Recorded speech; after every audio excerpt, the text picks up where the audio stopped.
నేను ప్రభుత్వంలో ఉండి చెప్పకూడదు, కానీ పెద్ద ఆయన కోపం రాదంటే ఉచితాలు తగ్గియాలి.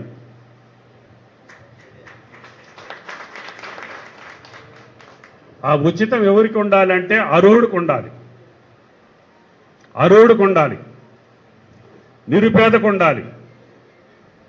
తినటానికి తిండి లేనివాడికి బియ్యం ఇవ్వాలి, అమ్ముకున్నోడికి ఇస్తారా మీరు? ఎన్టీ రామారావు 3 రూపాయలు ఉన్నప్పుడు 2 రూపాయలకి ఇస్తే దేవుడు అన్నారు. ఇప్పుడు 60 రూపాయలు ఇస్తే కూడా ఉచితంగా ఇస్తారా మీరు? అప్పుడు మిమ్మల్ని ఏమంటారు? పద్ధతి కాదు కదా.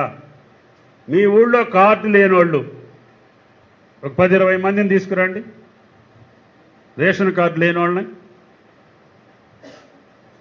అంటే అందరూ పేదవాళ్ళేనా? ఈ తెలంగాణ కుటుంబాలే 1,10,00,000 కుటుంబాలు. మీ కార్డులు వచ్చి 1,25,00,000. అంటే పక్క రాష్ట్రాల వాళ్ళకు కూడా ఉన్నాయి ఇక్కడ కార్డులు.